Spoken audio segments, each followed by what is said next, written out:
friends? I wanted to tell you guys about something that I think is interesting, and hopefully you guys will think is interesting. So I have been singing as far back as I can remember. All through elementary school, I did all of the talent shows. Lots of people told me that I was a good singer. And I mean, I think it's interesting that when you're a little kid, you're all about the things that you are. You're not really insecure about stuff yet. And eventually you get more focused on the things that you're not as you get older. So I've always known ever since I was a little kid that I have a nice voice. It doesn't make me full of myself. It just means that I've had lots of people listen to me sing. None of them have had their ears bleed. None of them have thrown stuff at me. And a lot of them have told me that I have a nice voice. So all of that evidence, I can say the conclusion I can come to is that I have a nice voice. But whereas in elementary school and even middle school, that's all I need to know. I got a nice voice. In high school, as you get older, you start learning about all of the ways that you are insufficient. So for example, I'm an alto. I don't have a great high range. And so therefore, I was always an alto in chorus, which was fine. We have the most boring parts. It's fine. And then you had all of the musical theater productions where I never got cast as a lead because lots of the female lead parts for musical theater are for sopranos. They're for people that can belt really, really high, which I cannot do. And I also still have, I guess, kind of like a deeper voice, and that used to be even more the case because up until my senior year of college I had 2 gigantic tonsils that I was trying to sing around, so it made my voice kind of deeper. So then instead of being I have a nice voice, it becomes I have a nice voice, but, and there were a lot of buts. There were a lot of buts.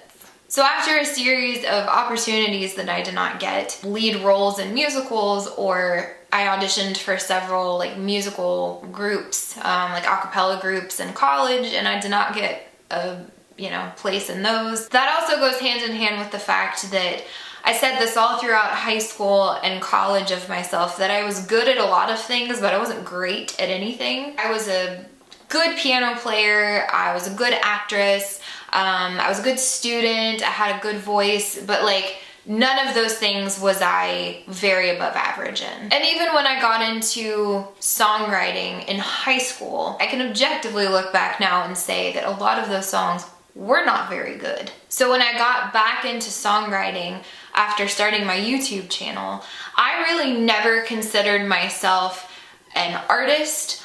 I just was able to sing my own songs and play piano as a way of like being a vehicle to put the song out there. So then something kind of funny happened. I started getting lots of people comment on my videos saying, I love your voice. And first of all, I was just like, but what about the song? But secondly, I was like, oh, you don't realize that like, it's not that great. I sound really different than a lot of what's popular as far as like the way my voice sounds, and I can't sing a lot of stuff really high. And honestly, it hasn't been until the last couple of years that I've really started to embrace like exactly who I am as far as the entire package. I've had so many instances in the time that I've been doing this that I wish that I were something else, because maybe that would mean that I'd be more successful or I would get more opportunities. My voice doesn't sound like what's popular on the radio.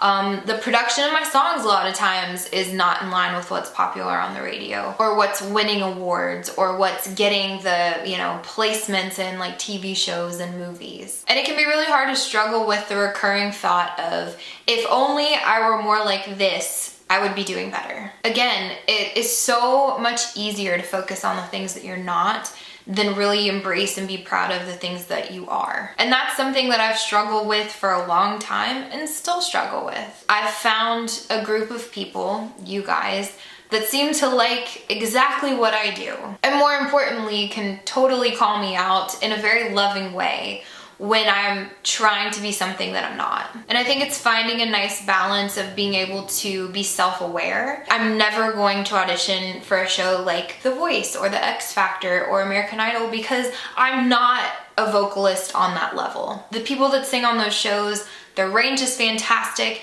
They're, so talented. and I can't do a lot of the things that they do with their voice. And that's okay. I also am probably never going to find mainstream success because I don't have the voice for it, or I'm not young enough anymore, or I don't write the kind of stuff that's really what's popular.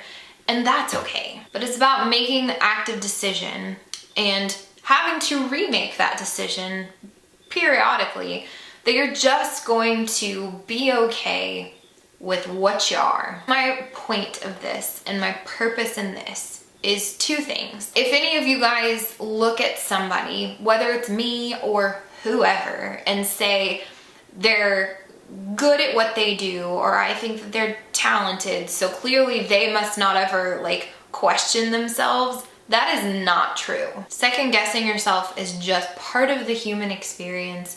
Pretty sure everybody does it. I do it all the time, and if you do it, that's okay. But, and getting to my second point, you can either spend all of your time focusing on the fact that you're a little left of center and trying to figure out how to conform into what you think will be more successful or more popular, or you can just say, screw it.